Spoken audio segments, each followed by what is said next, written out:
Welcome to another Friends in Wonder podcast, a place where we invite you to wonder with us about meaningful topics without judgment or limits.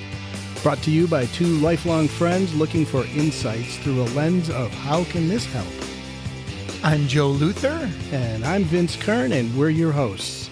Now let's wander and wonder together.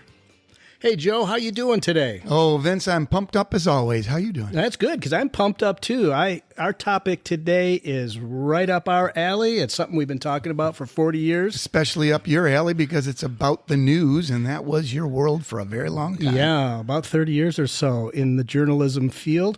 And I found this great report from the University of North Carolina on vanishing newspapers, influence on local news. Oh, yeah, we're news all aware deserts. of that. Yep. Yeah. That's it. Do you remember when we used to have, local papers coming to our door? I think you and I used to deliver them. Yeah, we did, didn't we? New restaurant opens up or something's happening in the school board. Yep, exactly. 4 or 5 reporters covering these things. All eyes were on the local news. Mm-hmm. And what do we got now? Well, we've got a lot of national news. We've got a lot of internet news. Mm-hmm. And from what I think you're about to tell us, we have a dwindling landscape in local news. I am. You saw the paper in my hand, didn't you? I did. Well, we're going to start off with some facts today. And this is from the University of North Carolina report.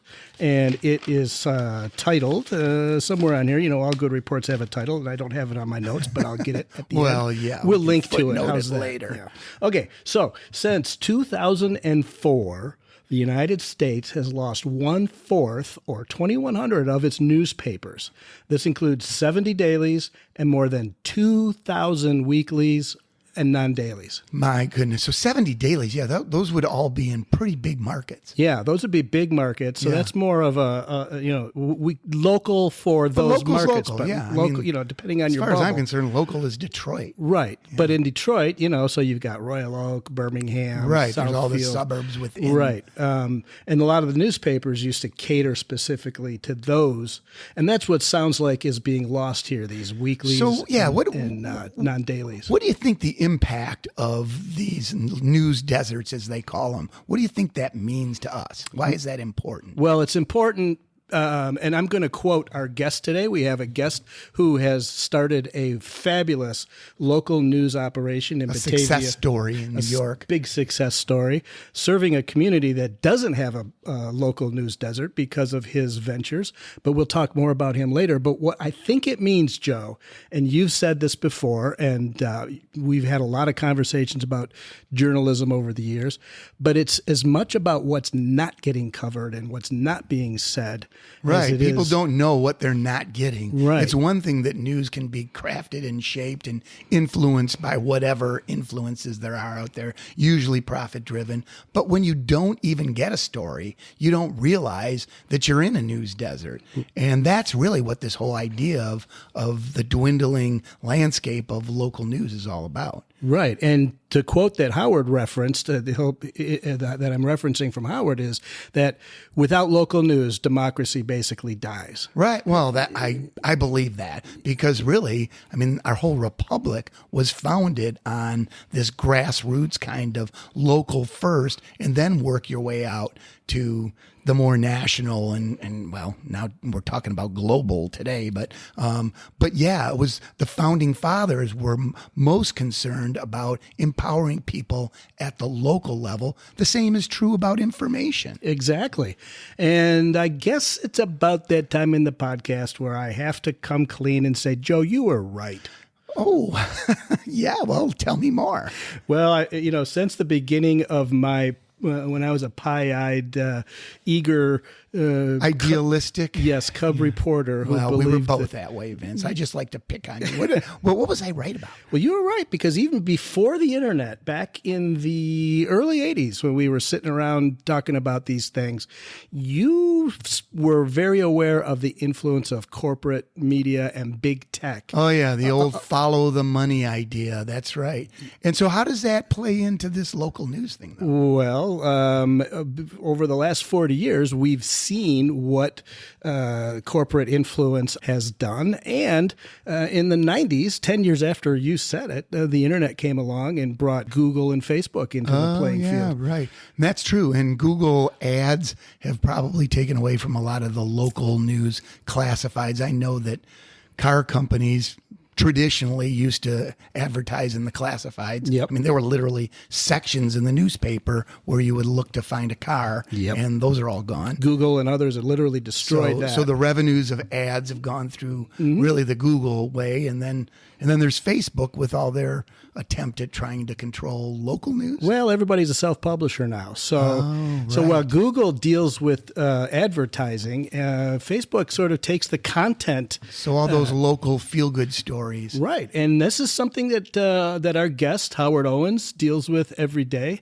And I am happy that he is willing to join us today. This is interesting. This is very interesting. And I kind of agree.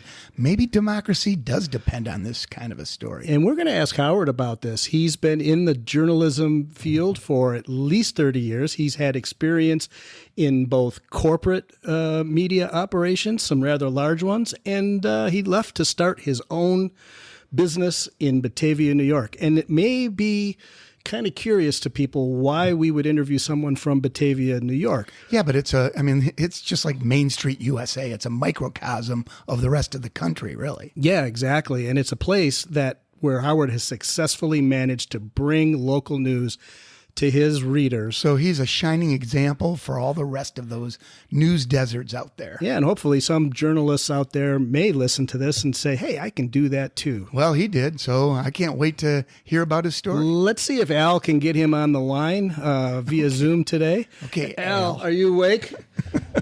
Okay, Al, cue him up. Joining us now is Howard Owens, the owner and publisher of The Batavian in Batavia, New York. And thank you for joining us today, Howard. Hey, Joe, Vince, great to be on with you guys. Howard, you've got quite an illustrious background. I would say you are a entrepreneur in the local news business going back a couple of decades. I know you started your first newspaper when I think you were in fourth grade, and later on became a reporter for several newspapers in California and started a local website there, and then became a corporate news media executive. So you've worked in a number of local and corporate organizations. Can you give us a little bit of your career background, Howard? Sure. Well, I appreciate it, Vince. Of course, you've been tied in with that yourself. We both share a background at the Daily California in East County, which was 3 years of a lot of fun. A lot of fun.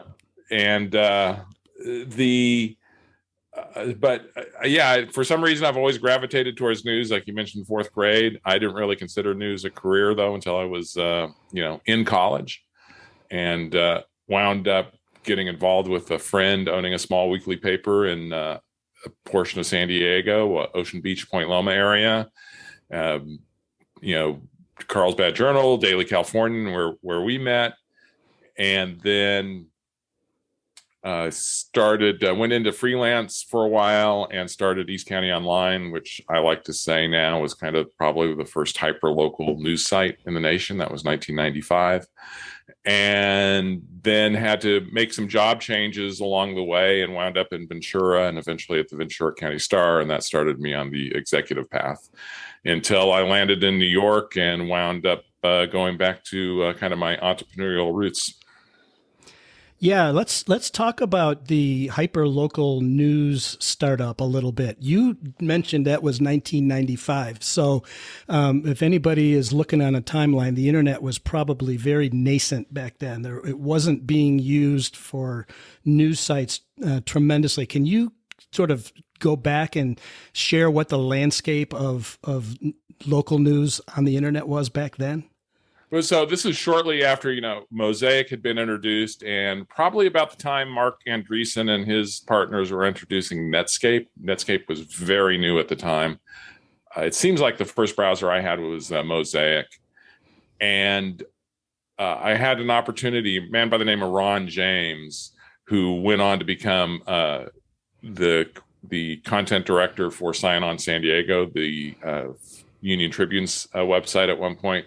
He was running San Diego Magazine at that time, and he told me, I interviewed him for a story for the San Diego Business Journal, and he said, "Hey, you want to be our East County correspondent?" And I said, "I've got a better idea. This friend of mine owns some weekly newspapers out here. Let's launch East County Online." And he gave me free server space, and I didn't even know HTML at that point. But I just thought that was an opportunity I wanted to go after. It seemed like that was the way to go at the time. From research I did at the time, there were about 100 daily newspapers with websites. 2 other weekly newspapers had websites. And so, but we were one of the first. We were doing original content online. We had free classifieds. That was before I knew about Craigslist. We had, kind of drilled down on kind of a lot of hyperlocal stuff. We tried to get sort of a community bulletin board going at the time before there's really software to really run something like that. So that's why I like, looking back on it, I didn't position it that way for a number of years, but I realized we're probably like the first hyperlocal news site in the nation at that point. Yeah. And so we've been talking about local news and the lack of it these days, and how important that is to democracy in general. But, how would you define, you've been in this space now for at least, 13 years with the Batavian, but longer than that with the East County venture. Well, how do you define local news, and talk a little bit about why it's so important? And I actually stole a quote from you just now in a previous interview you did with editor and publisher. And you said, local news, the future of democracy depends on local news. So can you expound on that a little bit? Yeah. It's interesting. I heard, I was on a conference call with Chuck Schumer not too far back, and he was talking about local news, and he said local news is the DNA of local communities. And I remember using that at a conference I spoke at with the American Press Institute back in probably 2004, 2005. That's kind of how I always viewed, news is what binds a community together. I could get into a lot of, stats about how strong communities are interconnected, and they have strong business communities, and that leads to higher graduation rates, lower infant mortality rates, lower teen pregnancy rates. I mean, there's all kinds of positive outcomes when you have strong local communities. So that's one reason I'm really passionate about it. But for me is, local news is what happens, however you define what your coverage area is. For us, it's a county. For some people, it's a neighborhood. But what happens in that locale, and that's what you should focus on. That's what you should care on. That should be what your brand is. You don't want people thinking of you as anything other than really passionate about the area that you're covering. Mm-hmm.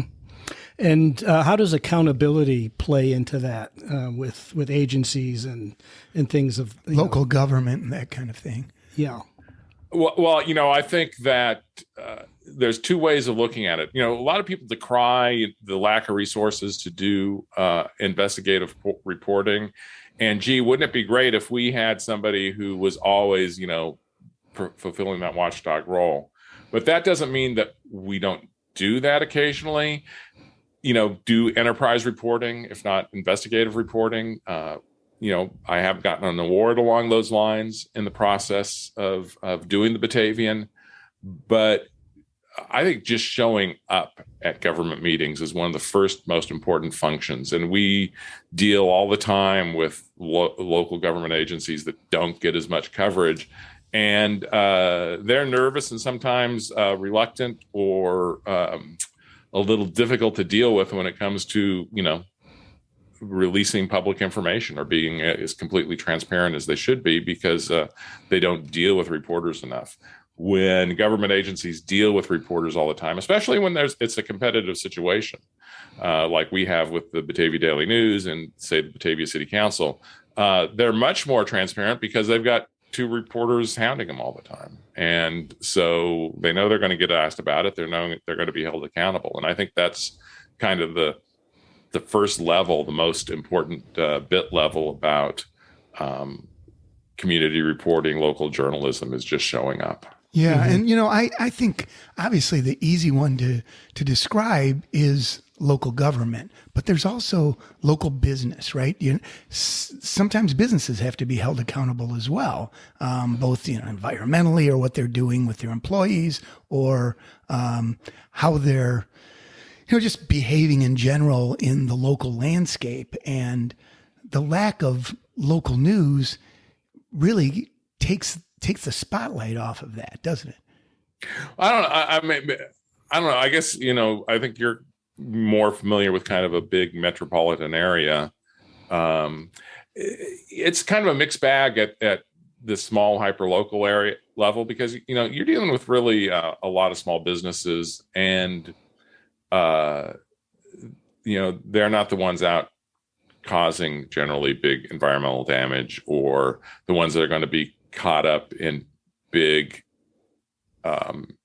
say sexual harassment scandals or anything. Not that doesn't happen to the small business, but does it rise to kind of newsworthiness when you're talking about a really small business? I will say, however, I've done some stories, like a story I recall recently, two stories involving one of our larger agricultural producers. A local environmentalist had raised an issue about some discharges into a nearby creek, which, he had documentation. We covered that. And then at the start of COVID, same business, there's some questions about how they were handling their COVID cases, and we covered that. So there's still, those things do come up. And I think if you didn't have local reporting existing, then those things would be the public would be much less aware of those situations.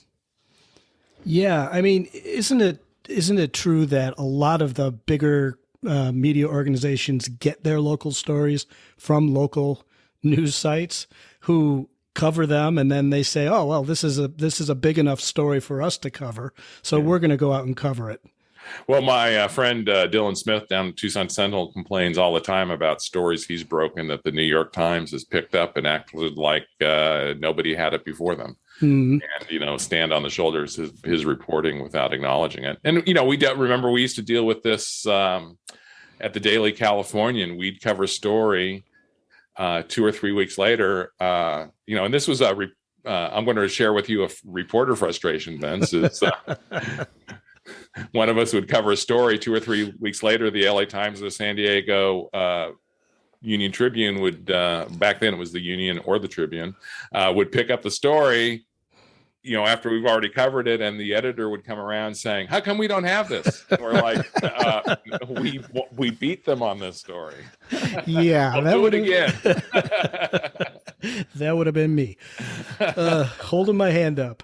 So, in the landscape of the media over the last 15 or 20 years, though, the statistics show that, for instance, 2,100 newspapers have gone away in the last 15 years. And a lot of those were smaller weeklies or community papers because of the economics of it in some sense. And then the other economic of big corporations, buying some of the smaller local news sites and then sort of cookie cuttering the operations.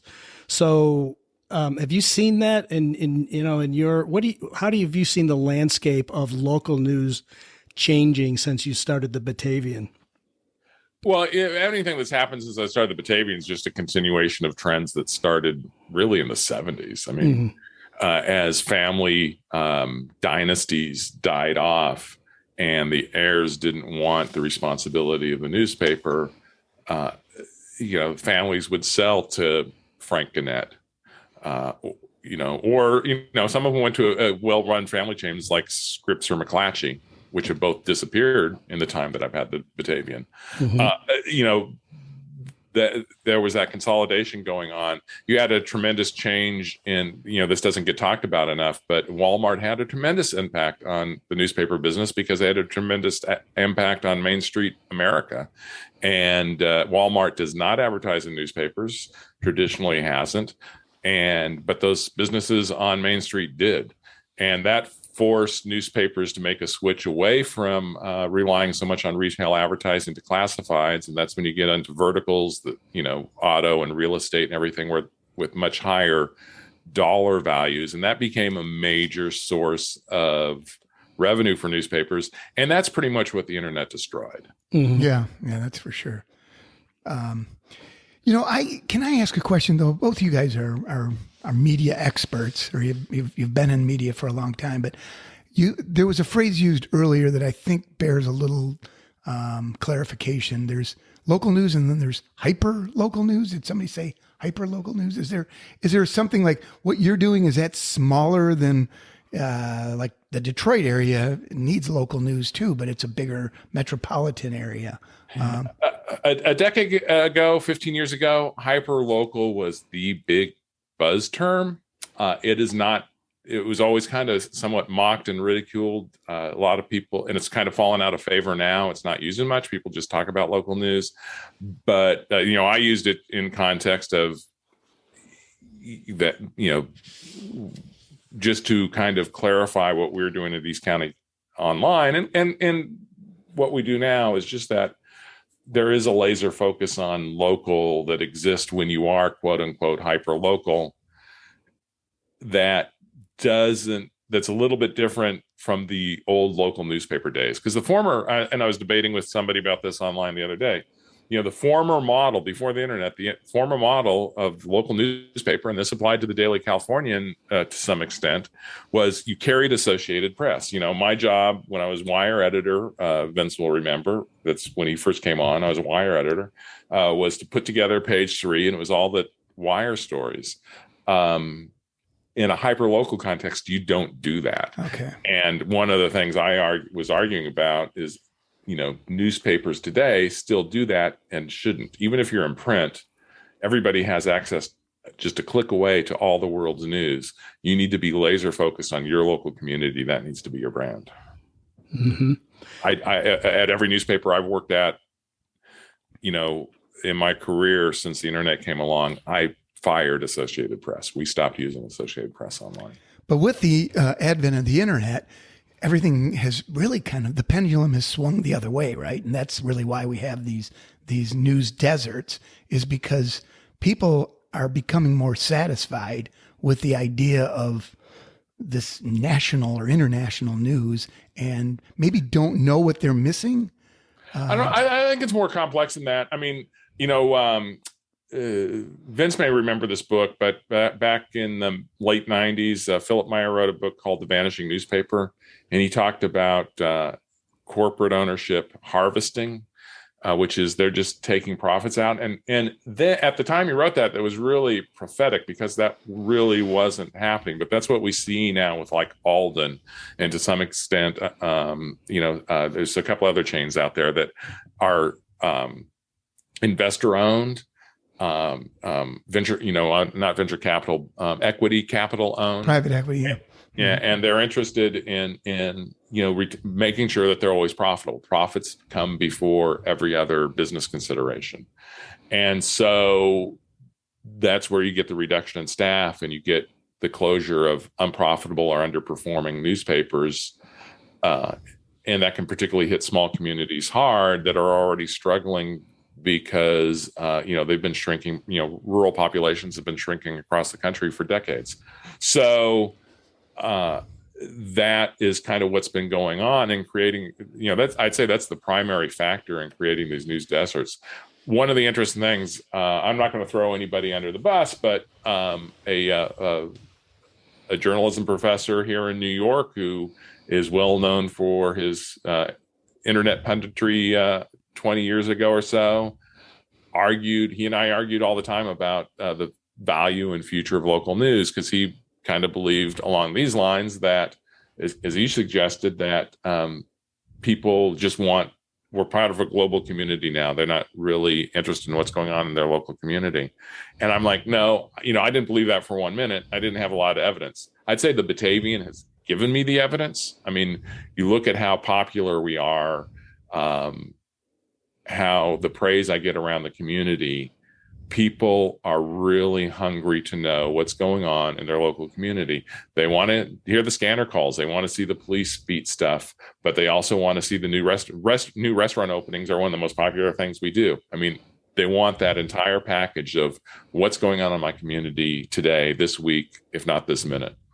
There's a real hunger for it. And I think that there's a lot of potential entrepreneurs out there who are missing out on the opportunity to create that kind of value. How has big tech tried to fill that gap, and do you think it has successfully? And more specifically, you open up a Facebook feed, and you're getting, I'll put news in quotes here, but you're getting information from a whole bunch of different sources. Some of it's vetted, some of it's not vetted. To me, I don't think it's sufficient. But how is social media impacted local news, in your opinion, in the last 10, 15 years? Okay. Well, I'll address that. There's probably two questions embedded there, but let's talk about social media first. So when I started social media, the Facebook was really brand new. And when I started the Batavian, Facebook was really brand new. Right at the point that the Batavian launched, you still had to be a college student to get a Facebook account. Mm-hmm. And it opened up in the first few months of the Batavian. It'd be another 2 or 3 years before they had this concept of pages and started to have news on Facebook. So Facebook was not, I look back, how you get your memories on Facebook. I looked at stuff back at what I posted, in 2009, 2010, before pages opened up. And it shows me how much Facebook has changed. Because back then it was really more like the parody that a lot of people do about social media. Here's what I'm having for dinner tonight. Right. So Facebook was not a factor. I was able to grow my business through interaction in the local community. Mm-hmm. New publishers today tend to be much more dependent on Facebook. I have a certain degree of dependence on Facebook, but for the most part, my audience is pretty baked in. We've established a brand, we've established a habit before Facebook came along. So new publishers, I think, have a much bigger challenge. But Facebook, I really kind of want to drill down on this if I can. Facebook is the largest looming threat to local news there is. Mm-hmm.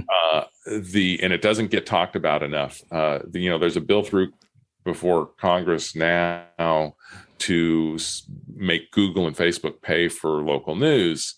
And to me, they're only getting half right. Google is not a threat. Google is not a problem for local news at any level.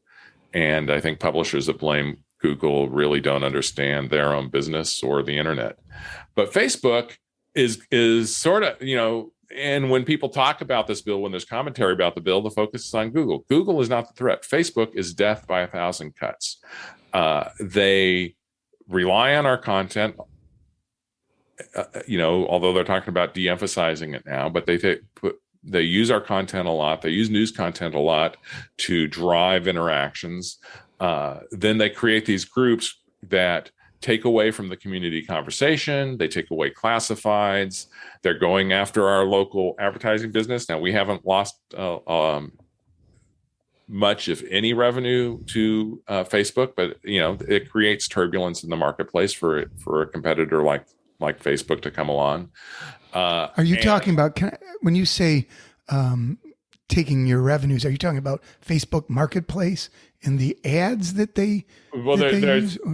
Well, Facebook Marketplace is really named after more kind of the classified thing. Yeah. Classified and classified revenue. And that's a problem. But Facebook groups around virtual garage sales is like a bigger problem than Marketplace. Marketplace really doesn't have that much traction. But they are marketing to, local businesses, promote your, do a post and promote it. Oh. And it's not expensive, so it hasn't hurt us, too much. But, there are a couple of businesses that rely on that exclusively that might otherwise local bake shops and stuff like that. Right. I see. And then the other thing that's been happening that's really been frustrating is we have non-government agencies and government agencies that oftentimes now Instead of sending us a press release, we'll just put something up on Facebook and think that's good enough. And if we say anything about it, well, it was on Facebook. Well, I don't see everything that everybody posts on Facebook. Nobody does. But they'll rely on Facebook, or they'll just publish their own news to Facebook. We've had a problem with the local school district events, last spring that normally we would be invited to cover, that I've traditionally been invited to cover. We were not invited to cover. They covered it themselves on Facebook. And when I complained about it, they said, we made a decision we didn't want local media there. And I could never get an explanation why. And why is it okay to put those pictures on Facebook where they can be distributed globally without your control? You're not, if it's a safety issue, I mean, that certainly can't be it. I mean, why do they want to put it on Facebook? So there's this growing awareness that's a concern for me among government agencies in particular, that we can just route around the local media and we really don't need them. Our county government just hired a new manager of social media who is going to cover themselves. Another school district just has a new manager starting today of social media. You're seeing that more and more. I'm hoping to find a way that we can work cooperatively, because at least like the school district that out in Leroy that has this new social media manager, I talked to the superintendent this morning. He gets it. He knows a post on our site is going to reach a heck of a lot more people than anything on Facebook. So he wants to be sure we're cooperating with each other, but not everybody gets that. And so all those factors together is why I say Facebook's like a death of 1,000 cuts. It's just eating away at us. And I worry about what the long-term impact, because it's, the proverbial frog, to mix metaphors, the proverbial frog boiling in hot water. Mm-hmm. So do you think it's, and maybe it's a combination of both, do you think it's a resources issue, or is it possible that they just don't want to answer questions from journalists any longer? You say controlling the news. I mean, that's a big, scary, walrus looking, citizens in the face right there. Right. And I don't think it's anything, knowing these, I mean, these are people in my community. I know them. I don't think there's any nefarious intent there. It's an excitement about being able to do it themselves. It's hey, we can't, school districts in New York. I don't know how it is, up in the Detroit area, but, per pupil spending in New York is like $3,000 a year more than any other school state in the union. I mean, the amount of money, there is just no barrier to spending money at schools in New York. And there's just no resistance. Nobody fights back against school spending at any level on anything. And so they can go out and do this, and it's fun and exciting. And they feel like they're doing a service for their community. They feel like they're doing the right thing because all the parents can see Johnny's picture on Facebook. But there's no analysis. Nobody's right. Giving any editorial angle to it, I guess. Right. And I don't think there's any consideration that this happens often enough. And if they are successful, so far they haven't been, but if they are successful at taking eyeballs away from us, and then advertisers start to realize that, then, they're jeopardizing our business model, and then they're not going to have that independent coverage, which I think every one of these school superintendents, save a couple that I've had conflicts with, but most of them would say that they welcome us showing up at their meetings, that, it helps create trust in what they're doing when a journalist shows up and covers them. It doesn't have to be negative coverage, just coverage saying, here's what's going on at the governmental level. They're not trying to control the narrative, you're thinking, but in effect, that's what they're doing. Right. Yeah, that's the result.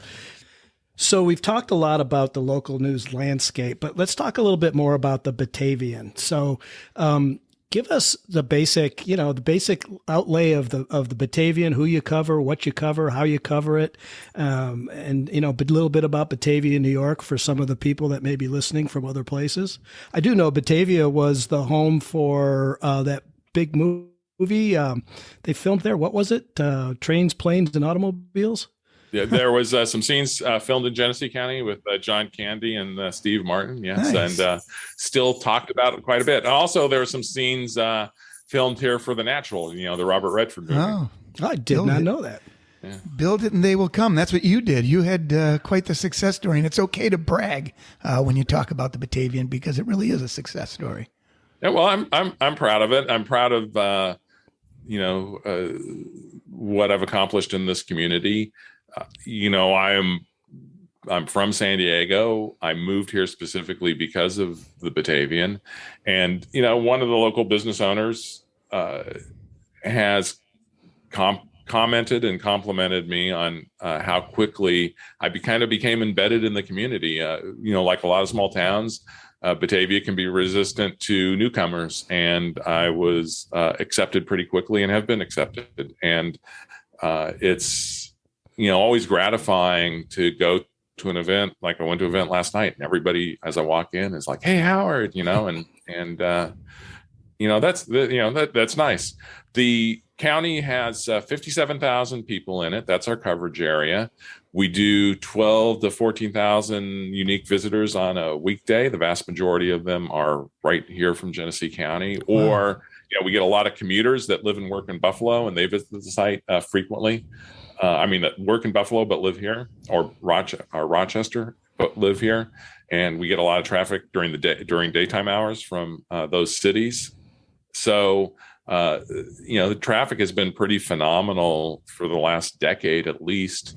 And, we've always had a reputation of everybody, I'm using air quotes, even though we're talking, but everybody reads the Batavian.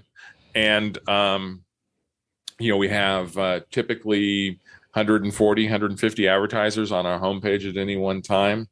I don't think that you're going to find many newspapers, even 4 or 5 times our size, or I don't know. I've never seen a newspaper website anywhere in the country that has as many advertisers as we do.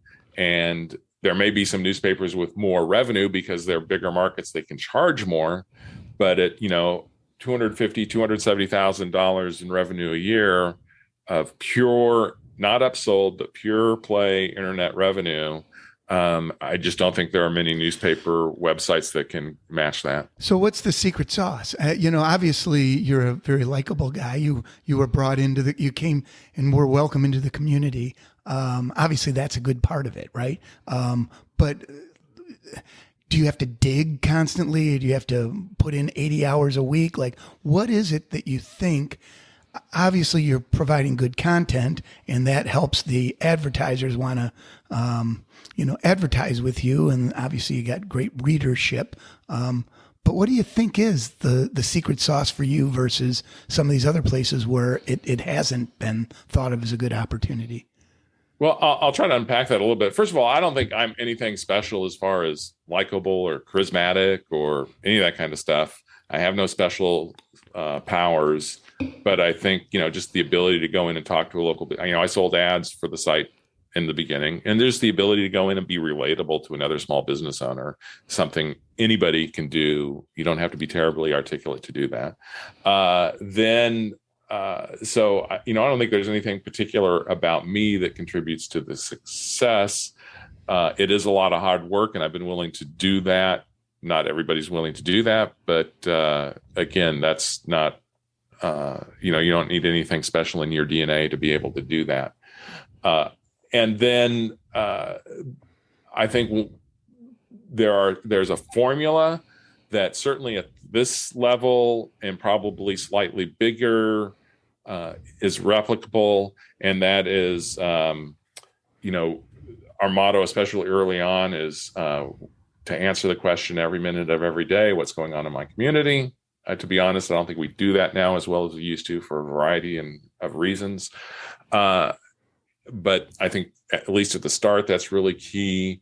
One of the things I discovered, it'd be a long story. I'll just give you kind of the short version of it, is that people don't click on links.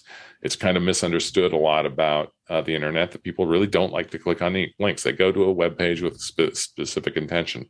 That's why we put all the stories on the homepage. and you don't have to click a link to read a story. It's just all right there. That's why we put all the ads on the homepage. You can see everybody that's advertising our community. It becomes like the local business directory because it's all right there. Readers and advertisers love that. Readers and advertisers love the ease of use of our site. The emphasis on breaking news, listening to the scanner, and getting out to accidents and fires and covering them quickly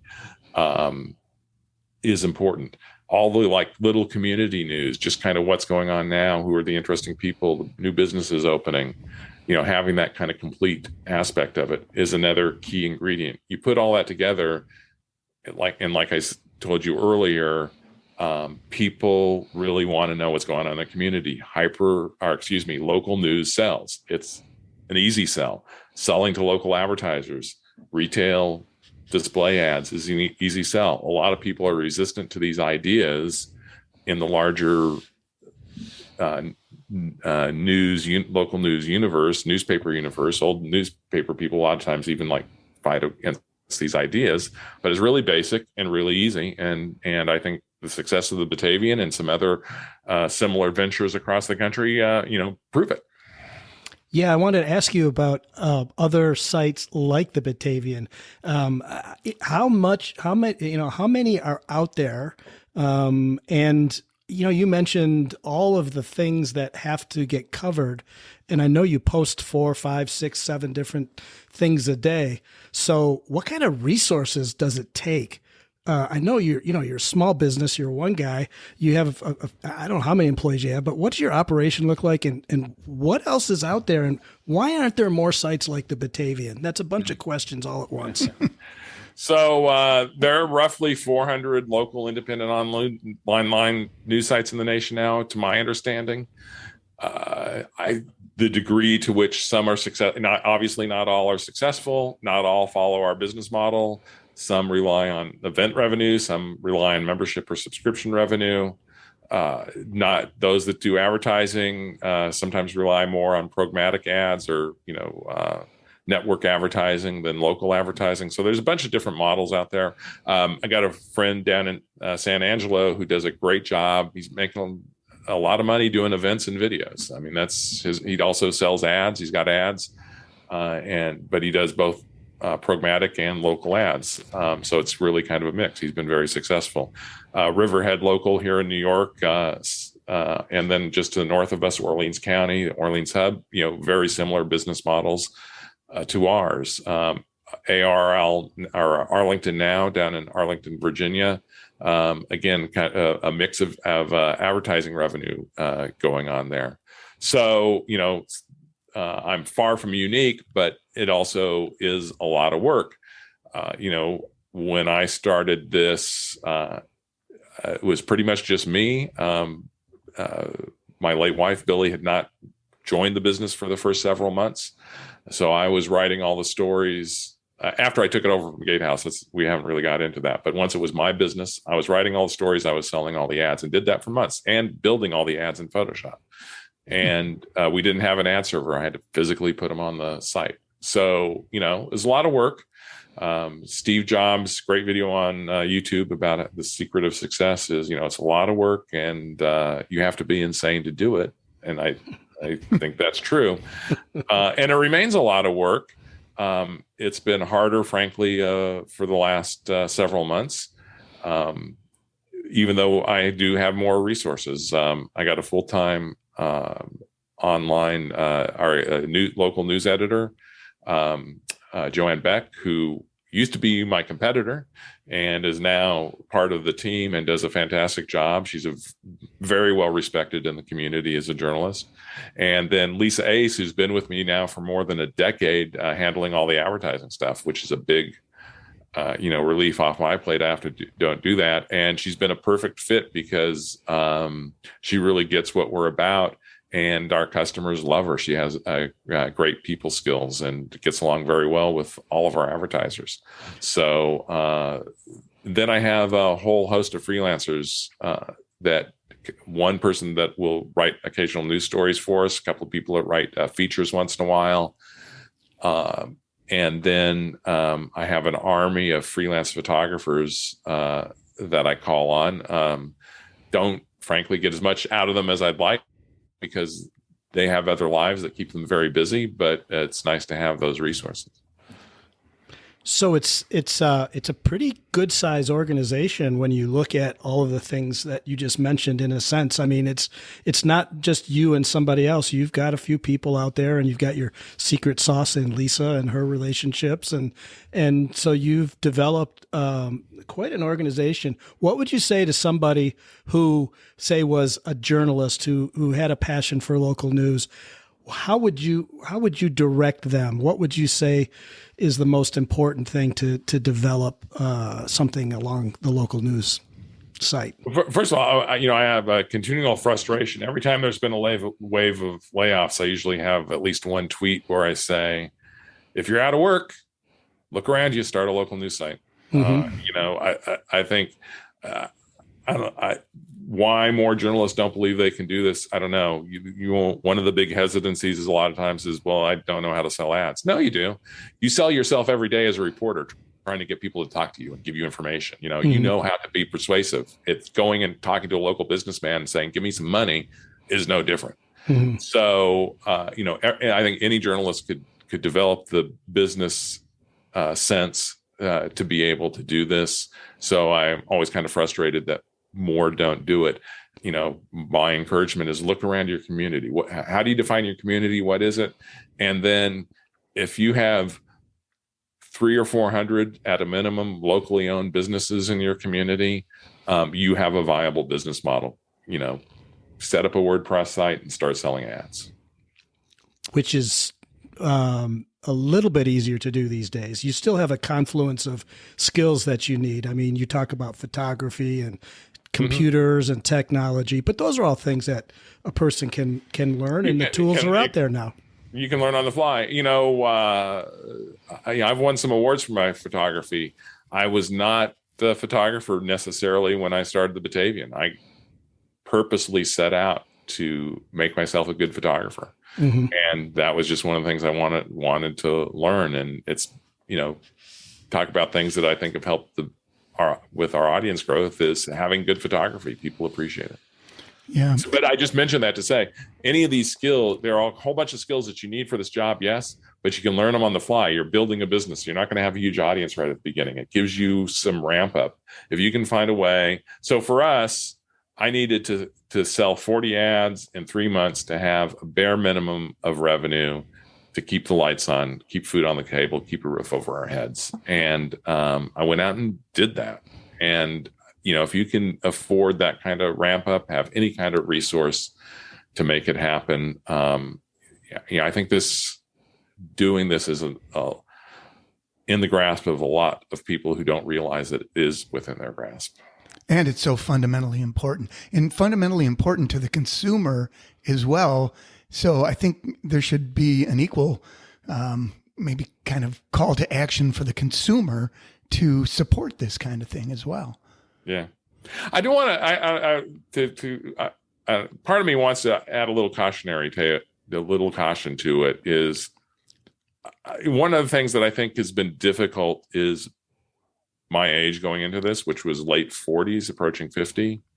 Well, now I had to be older than that. So because it's 14 years ago and I'm 61 now. So I was mid 40s, keeping up the pace that I'm at is a lot harder at my age now. So, when you're older, you're just, your bones ache, you have injuries, you have health issues, and that's certainly taken a toll.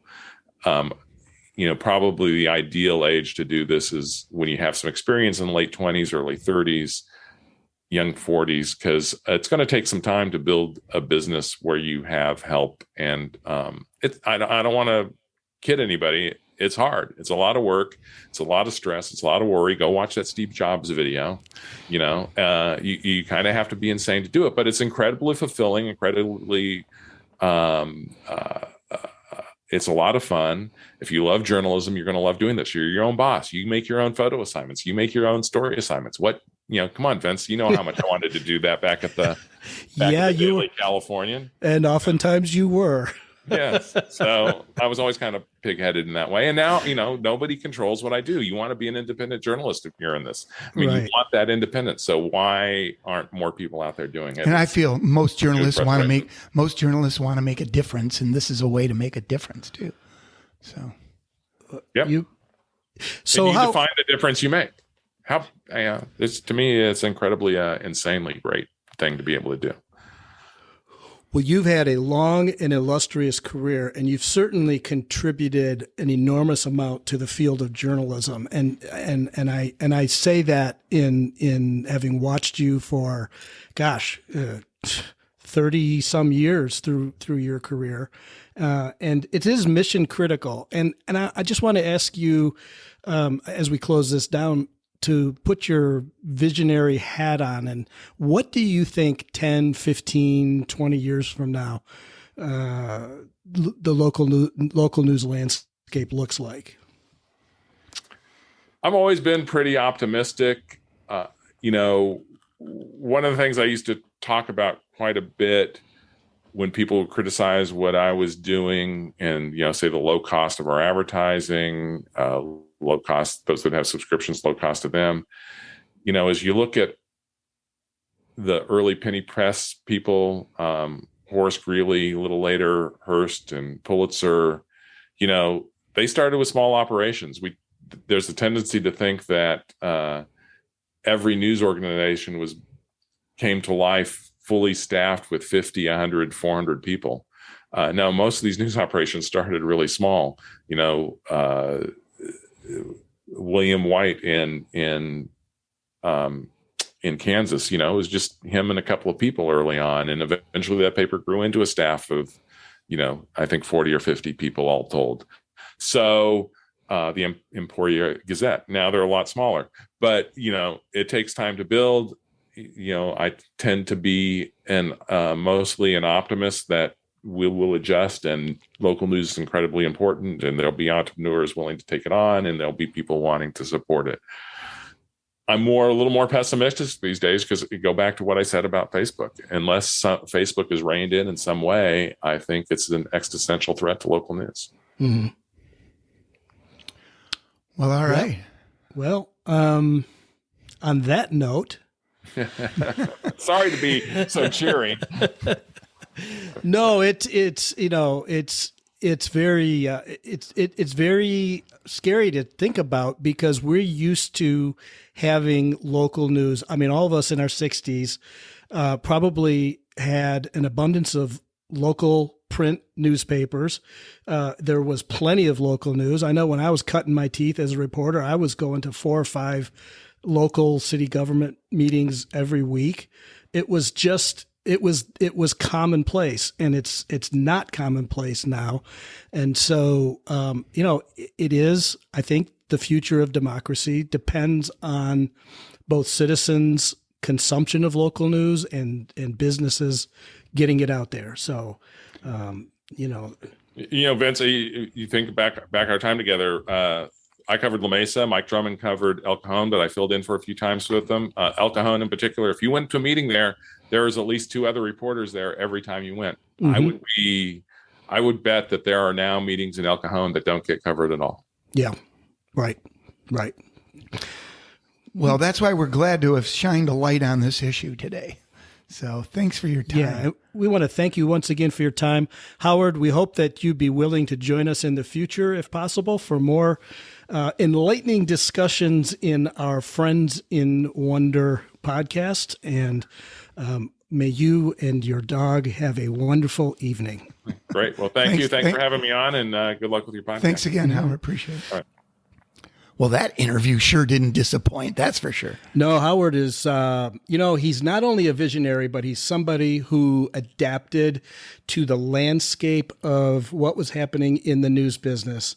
And I have to say, one of the reasons that the news business is in such trouble, or local newspapers or whatever you want to call it, is because it is a dying industry. Yeah, I mean, they didn't adapt. They didn't adapt when people started taking away their classifieds. They didn't adapt when the business model started to change because of the internet, right? Mm-hmm. And I have to say this too. There's so many journalists who are purists that I've known in my last in the 30 years in the business, and they're very reluctant to change from the same purist standards I had when I was telling you that corporate interests would never dissolve. Well, I think it's probably true of all humans, but you're saying that it might be even more so in the. It could be, but you know what? I think he's a perfect example of how to adapt. Exactly. If you're a journalist and you're looking for a mission to uphold journalism in its purest form, you should take a look at what Howard's doing at the Batavia. Yeah, our democracy depends on it. And he proved,